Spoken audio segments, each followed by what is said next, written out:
Hope this is finding you well as always.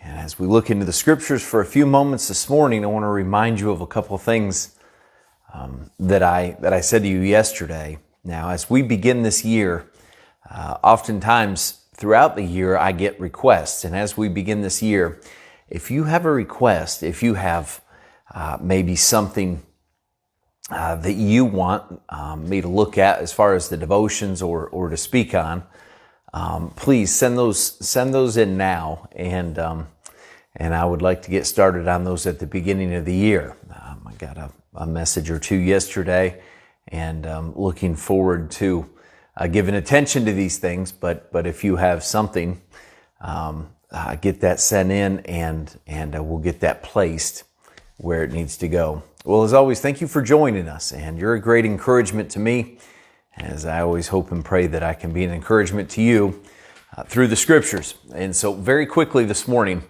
from the book of 1 Peter now, as Peter's writing chapter 4, he's giving a great deal of instruction and on the Christian life, Christian living, and he comes down to this in verse 11, or excuse me, verse 10. I don't have time to review the whole chapter, so just verse 10, you can go back and read the whole chapter. He talks about living the Christian life, how that Christ abstained from things, and how we should live the same life. He didn't give himself over to sin, and he comes on down and he talks about how that we don't run with those that we used to run with. We don't do the things we used to do. But then down into verse 10, he says, but you've received something new, and it wasn't intended to be put on a shelf. And so in verse 10, he says, as every man hath received the gift, even so minister the same one to another as good stewards of the manifold grace of God. And now, we don't have to talk about any gifts other than the gift of God's grace in our life, but we can begin to talk about things that God has blessed us with. And in the Baptist community, we tend to talk about maybe not, we won't say so much spiritual gifts, but we'll say this person is gifted. And in other realms, there's other terminology that people use, but let's be honest, we each have unique characteristics that God has blessed us with. And God did not bless us with those to sit on a shelf.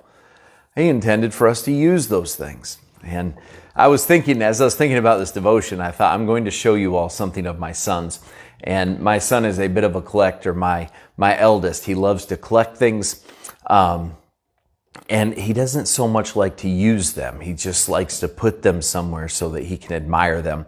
And a couple of years ago, he said he likes superheroes. And he said, I really want this helmet. I want this helmet that belongs to Iron Man. He's a comic book character. And we began to look at it, and it lights up, and it makes sounds, and it does all these things, and the face mask opens up, and I said, well, what are you going to do with it when you get it? And he said, I'm going to put it on a shelf. And I said, well, what good's it going to do there? And he said, well, Dad, we don't want it to get messed up.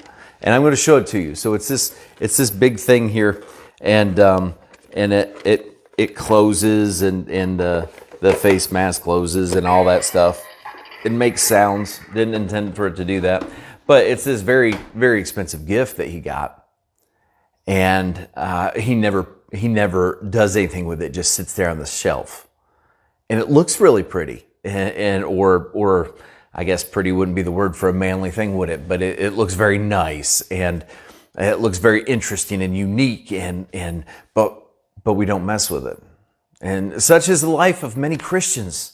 You've been given a great gift, a unique gift, something that when maybe other people see it, they think, wow, I would love to see that in action. I know there's plenty of children that have walked in Elijah's room and seen that, and they thought all they wanted to do was put it on, And many people interact with you on a daily basis, and God has blessed you not just with the gift of salvation, but with gifts throughout your life, and you're not using them.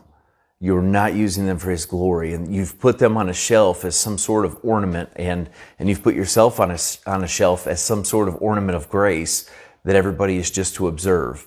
And that's not how God intended us to live this life.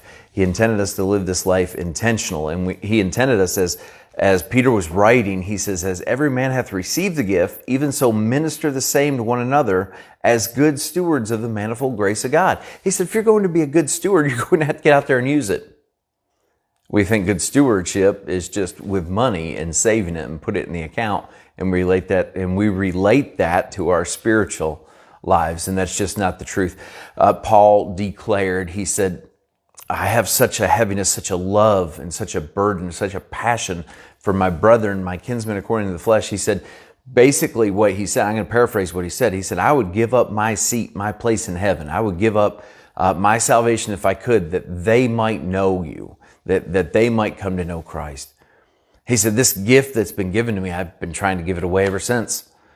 A pastor I respect out and have a great deal of respect for in Tennessee, Dr. Clarence Sexton, would always say, he says, the greatest gifts and the greatest things you receive in this life, you try to give away. And in the grace of God, though we could never give it away, though we could never impart it on somebody else, it was never meant for us to stand back and look like an ornament of grace. So this Tuesday, as you begin your day, let's use that which God has blessed us with. Let's be a good steward of it, and let's go out and share it with the rest of the world. And I can promise you, look around today and they need to see you. They need to see you active in your faith. So let's be a good steward with what God's blessed us with. Well, I hope that you have a wonderful Tuesday. I pray that you stay warm. I pray that God blesses you abundantly. Have a wonderful day.